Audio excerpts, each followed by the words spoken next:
Hello, everyone, and welcome in to today's edition of Constellation Crew.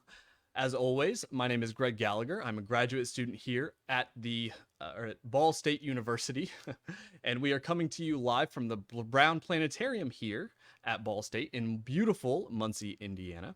And joining me today, like always, we have Riley and we have Madeline, two other graduate students here at Ball State as well. How are we doing today, guys? You guys doing okay? Pretty good. Yeah. A little tired. A little tired? Well, semester's almost it's over, the right? weekend. We got that. We're almost there. Too, right? Exactly, right? Beautiful. So, we've got a wonderful show for you guys planned today.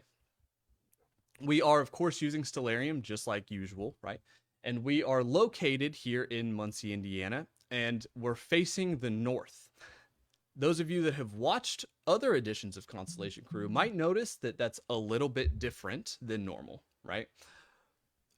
But there's a specific reason for that, right? And we'll get to that here shortly. So right now in Muncie, it's about 5 o'clock in the evening, early evening, right? And even though the sun is setting, we still can't see a whole heck of a lot, right? So what we do, like always, is we, in Stellarium, can speed up time. And the wonderful thing about Stellarium, and I say this all the time, and I will always say it, is it's great because we can go to any time and we can go to any place in the world that we want, right? So we're speeding up time now. We're at about 10 p.m. tonight, and this is what the night sky here in Muncie would look like. And if you guys are in a similar position, right, then you may not be able to see a whole heck of a lot. Right. So we can see some stars, we can't see all of the stars, right? So what we can do in Stellarium is we can turn off the atmosphere. And when we turn off the atmosphere, right, we can see a lot more of the stars, right? We don't have that light pollution going on. And when we've started out Constellation Crew, we've had these tours of the night sky, right? We've talked about a few different things that we could see, right? We've talked about meteors before, we've talked about the moon a few different times, right? But when we talk about Constellation Crew, right, we want to try to focus on constellations. But we haven't really talked about what a constellation is, have we, crew? Not really. We haven't mentioned it at all, right? First time for everything. Exactly. So, Madeline, when we talk about constellations, what are we talking about here? What is a constellation? So in the astronomy world, there's actually kind of two different definitions of constellation. They're very similar, but there's a distinction. So the first definition is what we commonly think of as a constellation. And so the kind of like connect the dot thing that we play with in the night sky, where we quote unquote connect the dots between stars like we're preschoolers, and imagine like what we can. Yeah. Just a relic of me working with preschoolers. But we essentially connect the dots with the stars and kind of imagine what those shapes might be like. So we've got bears and dragons and birds and lots of different things in the night sky. The second one is astronomers like to be able to just keep track of things in the night sky and like where different objects that they're studying are. And so it's common for astronomers to say, oh, like this galaxy is in this constellation. And so astronomers have divided the night sky up into different areas that belong to each of the constellations. And these areas correlate with those stick figure constellations that I mentioned earlier. But these areas actually have boundaries, and very clearly defined boundaries that were set in the early 20th century. Right. So go ahead. Do you guys know how many of those constellations there are? A lot. Is that an acceptable answer? Or do you want There me to know? are I believe it's 88. There are 88. That's a lot. So there are 88. I was right. Yeah, 88 is a lot.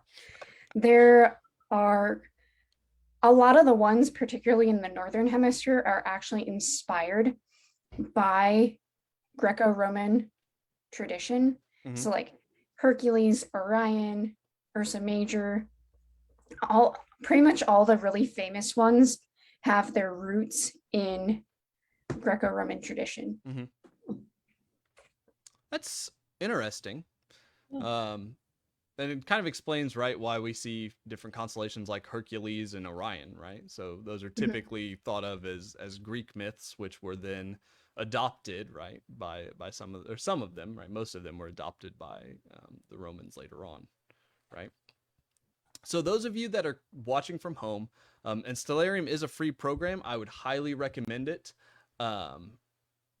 What we can do with Stellarium, right, is as Madeline was talking about those constellation boundaries, right, you can see these red lines, right, and that separates those constellations. So if I turn off the constellation art, you can really see those, right? So these red lines, we kind of call them like the states, right? They're like the united constellations of the universe, right? So Good way to think of it, honestly. yeah, so that's one of the ways that we just can map out the night sky, right? Because we don't necessarily always want to use the technical terms, right? That's something that not everybody, including myself, can really understand immediately, right? Like I'd have to think about it. I'd have to figure out, okay, well, where in the sky is that, right? So instead we can use those constellation boundaries, right? And now there are two constellations tonight that we really wanted to focus on. So I asked Riley and Madeline to come up with not necessarily their favorite constellations, but constellations that they are really interested in, that there's really cool stuff about, that we can see in the night sky, right? And I will let Riley first go ahead and tell us all about the constellation that she has chosen. Yeah, so I picked the constellation Draco, or the Dragon. A really easy way to find it is if you look for the Big Dipper and the Little Dipper, and the tail kind of starts in between those two, as Greg is pointing out. So wherever you find those, you can find the tail in between them, and then it kind of swoops out over by the Little Dipper. So that's the easy way to find it in the night sky. Some just like fun facts about it is it's the eighth largest constellation in the sky, and it's also circumpolar. And so what circumpolar means is that you can only see it on one side, in one hemisphere. And in this case, you can only see this in the northern hemisphere. Something else that I thought was really cool is that it has its own meteor shower. If any of you guys joined us the last few weeks, we kind of talked about those a bit. Oh, we did, yeah. So they have the draconoids, and those come from the head. So if anyone ever asks if you believe in fire-breathing dragons, you can kind of say that you do. Right. Which I think is super fun. I like that. Yeah.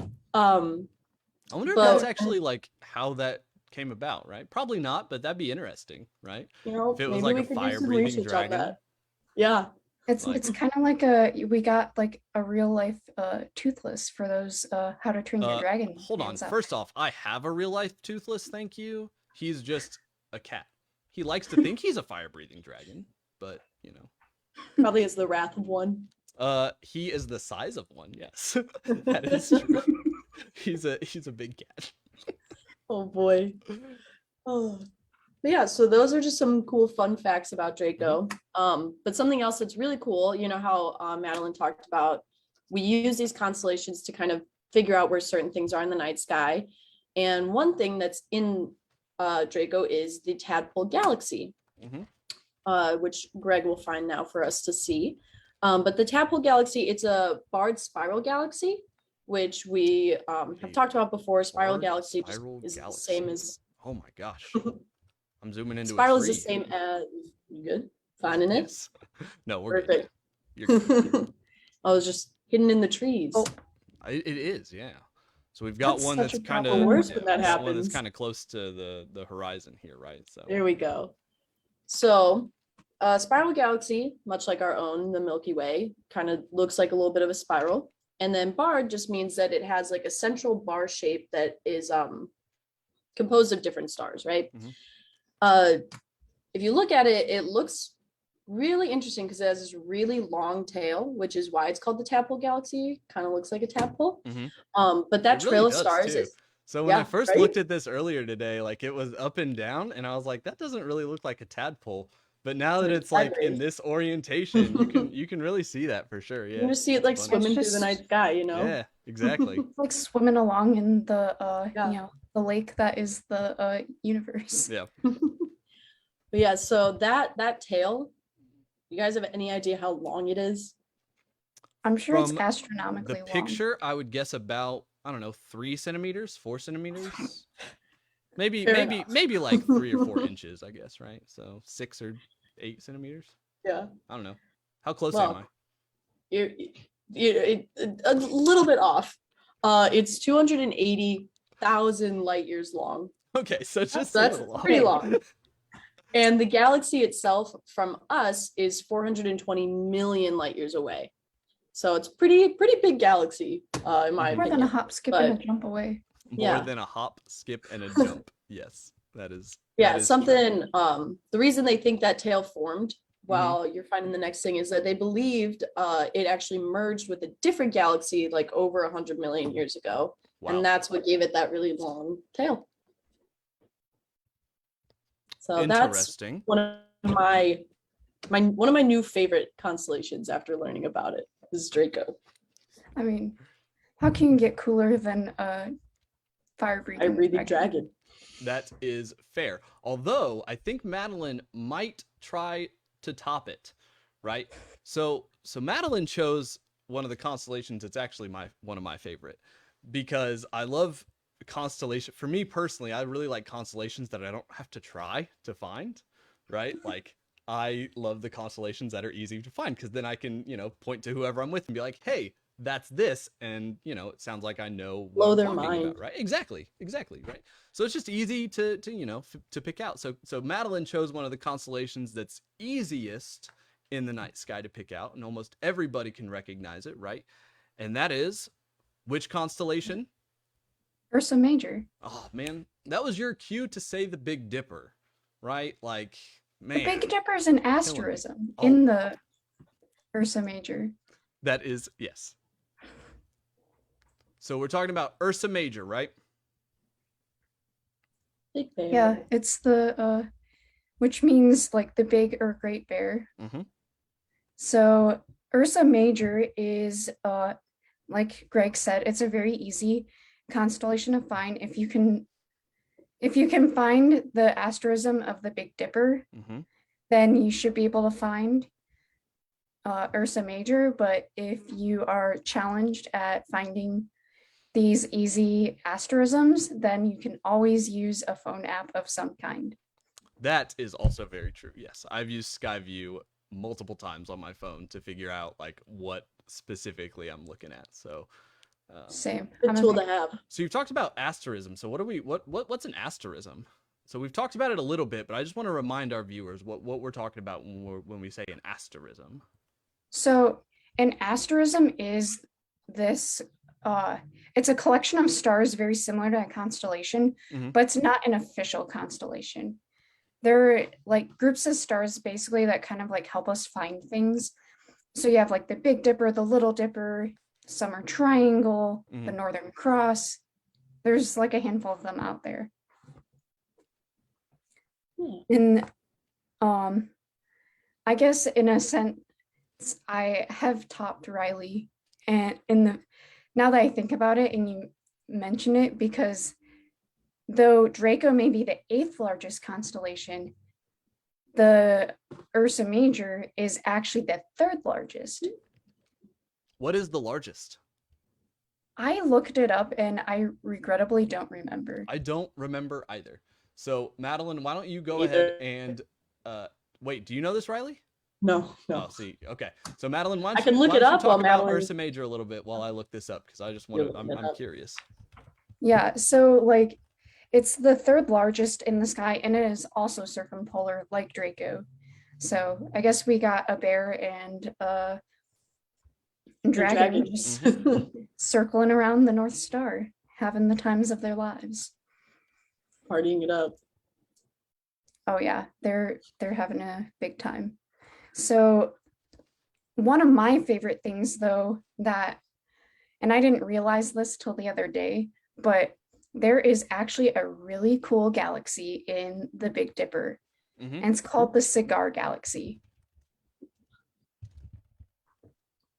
So the reason I find this Cigar Galaxy so cool is it's called a starburst galaxy. Ooh. I like starbursts. Yeah. So I have wait, to go to the store does that after mean this that and get does that some. mean that this or that this galaxy is like edible, right? Like, can I eat the starburst? I mean, you could try and eat the galaxy, but I don't think you would get Hold on. very far. Look, it's got pink in it. It's got red I in say, it, right? Like, pink we is could one of my easily favorite make flavors of this out of Starburst. starbursts. Like, that is, I don't know if I it have a will challenge to both of you. I will eat it, obviously. I'm not going to make it. But if you would like, you can make this constellation out of starbursts. And when I say if you would like to, I mean you absolutely should. There's All right, no that's it. question. I'm going to the store after this, buying myself some Starburst. Done. You know what? I maybe when I go to the store after this too, I'll get some Starburst. But I'll have to put this. I already promised that I would make sugar cookies this weekend, so I will Just toss attempt. some starbursts in them. It's fine. It'll work. I don't know how well they.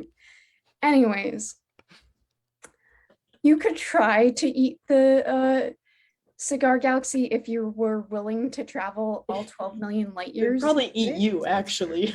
That's Yeah, fair. more like it would eat you. And if you tried to, Disappointing. if you were successful in eating it, I don't think they would taste as good as Starburst. Fair enough. But so because it's a Starburst galaxy and you can't quite see the Starburst nature from this this far back, Mm-hmm. but it is a very, very bright galaxy and is 5 times brighter than the Milky Way. Wow. So it's a bright boy. Mm-hmm. No, for sure. But we've got, so I kind of wanted to touch on Madeline really quick, if you don't mind. I would like to touch on some of these other ones, right? Because if we Yeah. look, it's not just one. So when we looked at, the Tadpole Galaxy, there wasn't anything else really close to it. But when we look at this one, when we look at the Cigar Galaxy, right, there's 2 others that are around it. Yeah. So what's going So- on there? So the big one right to the right of the Cigar Galaxy is actually kind of cool. Mm-hmm. It is called, it's M81, but also it's called Bodhi's Galaxy. Mm-hmm. And fun fact, in the past, it is thought that M82 and M81 kind of had an interaction, and that interaction is what caused the Cigar Galaxy to look Mhm. so wild as it does. Interesting. So is the Cigar Galaxy then smaller than Bodhi's Galaxy? I don't recall, to be honest. I would have to look it up. Yeah, that'd just be interesting, right? So, because one looks way different than the other one, so if there was an interaction, I was just wondering if that Yeah. would That's would be a thing. possible. So what about this little guy down here? What is this? What is this little guy? Regrettably, I forgot its name, but it's a cool galaxy too. That And is. I guess it's Garland. kind of festive because it's called the Garland Galaxy. There we go. See, Stellarium, like I said, Stellarium's It knows amazing all. because it knows everything, right? So I just have to click at the galaxy and it's showing the Garland Galaxy. So I definitely cheated and looked at the Stellarium uh-huh. because I was like, I know you mentioned the name, Greg, but it just went in one ear and out the other. That's all right. That's all right. That happens. It's That Friday. does. Yes, it is. That is Honestly. true. It's about 5:20 on a Friday, so here in Muncie at least, right? So, all right. So we've talked a lot today about the different constellations, right? So, or about different galaxies specifically, right? So, I kind of wanted to go into a little bit about just different galaxies in general, right? Because not every galaxy, like we've seen, is similar, right? So there are 3 major types of galaxies that we kind of use to classify them as, right? So we've got the elliptical galaxies, right? We have the spiral galaxies, and we have my favorite, irregular galaxies. And Why are they your irregular, favorite? that's a great question. So irregular galaxies are my favorite because I like anything that is classified as other, because it's really funny to me. Because it's like we don't really Fair know what enough. this is, so it's just other, and I think that's really funny, honestly. So irregular galaxies are just the other of galaxies, and that's I enjoy that, right? I'm not like that is a really funny answer, and I'm honestly not shocked, Greg. Yeah, I That's the wouldn't be reason. either. So Madeline, I have a question for you though, because I know galaxies, you love galaxies. So what is the difference between like these major ones, right? So the elliptical, the spiral, and the irregular, right? What causes some of those shapes? So, oh, the shapes themselves, Yeah. they so wow, something I was not prepared for, but that's okay. So I know that the rotation Mm-hmm. for spirals plays a big factor into it looking kind of like a pancake, Mm-hmm. and has a lot to do with stellar motions. Right. Like And the so, ellipticals have very erratic. mm-hmm. Well, in irregular galaxies, right? And I might be incorrect here, but I'm pretty sure that for a lot of irregular galaxies, right, it's thought that their shapes are caused by different interactions, right? Yeah, From absolutely. different galaxies. So would that label the starburst as an irregular? Yeah, actually, M82, I forgot to mention it earlier, but M82, which is the cigar galaxy, Mhm. is actually classified as an irregular, but the starburst moniker there is from the fact that it has lots of star formation. And so you Mhm. just have like bunches of, stars just like kind of popping into, main sequence life and all that jazz. And that just like lets off a lot of like radiation Hmm. and makes the pretty colors that we see in that one. So are there other ways? So I know that we classify, right? I know the major classifications, right? So elliptical, spiral, and then there are also barred spirals, right? And the Yeah. Milky Way, for example, is thought to be a barred spiral. And if I'm not mistaken, Madeline, isn't the Milky Way a double barred spiral, or it's thought to be a double barred spiral? I have never heard the term double barred spiral before. Hmm. I thought I might be incorrect in saying that, but I thought that was Mhm. true. But either way, right? So some galaxies, some spiral galaxies have bars in them, right? Um, Mhm. and I think the Tadpole Galaxy, right, Riley was one Yep, of those that it was a had a bar. bar through it, right? A way that I like to think about like different kinds of galaxies is like we have our main ones that Mm-hmm. Greg talked about, the three, and then there are different categories in each. And the way I like to think about it is like we have different colors, Mm-hmm. but within those different colors, we have different shades. And so it's Yeah. like each galaxy has their own different kind of like shade. Hmm. So there's like the barred spiral galaxy. There's, yeah, what you were talking about with it. What was it, 83 is like a irregular one. Mm-hmm. So Yeah, that's a way that I like to think about it. Yeah, and even like ellipticals have their own categories, but they're not like as like descriptive as the barred and unbarred spirals. The ellipticals are classified based on basically on how spherical or elliptical they are. Okay. So like you have like I think it's E0 ellipticals are like more circular, and then like E7s are more like ellipsoidal. So, other than the shape, so I know, Madeline, you talked about one being specifically a starburst galaxy, right? Mhm. So, you had talked about that. So, other than the shape, and I guess other than starburst, are there any other ways that we kind of describe galaxies? Yeah. So there are the ones that I know the most about are dwarf galaxies, and those are just very so like you in a sense you have also this classification based on size. Mm-hmm. So like dwarf galaxies are your really, really small, like least massive ones. Mm-hmm. And then you have quote unquote normal galaxies that are your elliptical spirals and irregulars. But there are also active galaxies, and those are the really fun ones where I think you know a fair amount about this, Greg, where like um, they have like really like supermassive black holes in the center, and they're like shooting off like lots of like radiation into space. Mm-hmm.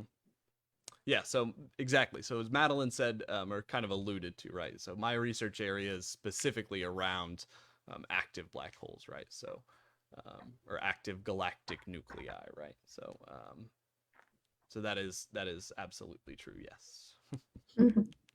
So we had starburst galaxies, we had dwarf galaxies, active galaxies, right? And those are all just different subsets of galaxies like themselves, right? So they may not be the Mhm. way that we describe them based on their shape, but we can describe them based on, like Madeline had said, right? So some of whatever is occurring in the galaxies themselves, and like the kind of the size they are and stuff like that, right? Yeah. I'm sure there's other ones that I forgot to mention, and my undergraduate advisor would be ashamed of me for forgetting. Oh, But I'm sure you're all right. I think you remembered a lot. That is yeah, true, right? And there's always like, I mean, depending on who you talk to, right, or who you're reading a paper from or whatever, right? There's always just different ways that people refer to pretty much everything. oh yeah, So there's not really one. I shouldn't say correct, but there's not really one universal way of referring to everything. oh yeah. Even like the morphological like types Hmm. of galaxies, there's like two or three different like ways to do it Right. that you learn about in like a galaxies class. All right. So we have planetarium shows here, right? So at the Brown Planetarium, we have a show almost every single weekend, or we have multiple shows almost every single weekend, right? So Riley, why don't you go ahead and talk about our public shows? Yeah. So this month we've got a new show in, and it's also actually newly updated as well. It's called the Christmas Star, and it basically is just going to explain the natural possibilities for the Star of Bethlehem that's talked about in the Bible. So we have a show tonight at 6:30 if you can make it out. If you can't, we also have shows tomorrow at 5 and 6:30 as well. And then we also have a family favorite that is called Earth, Moon, and Sun, and that is tomorrow, Saturday, December 4th at 3:30. So we hope to see you guys out there. Yes, please join us. Our planetarium shows are great, and they are always evolving. Like I think Riley had mentioned, right? Our Christmas Star episode is brand new. So even if you've seen it, you haven't really seen it, right? So we're always updating things. We're always trying to do the best we can, and we have an amazing planetarium staff here that makes sure that all of our shows are great. So please join us at some point. Anything else, crew? Yeah, just have a great weekend, everyone out there. Alrighty. Yeah. Well, we have one Constellation Crew episode left. It is next week for the semester. Please join us because we'll have something really fun. We're not entirely sure what we're going to do yet, but it will be really fun, I promise. So please join us next week as well. And we hope to see you guys there. Yeah, see you guys.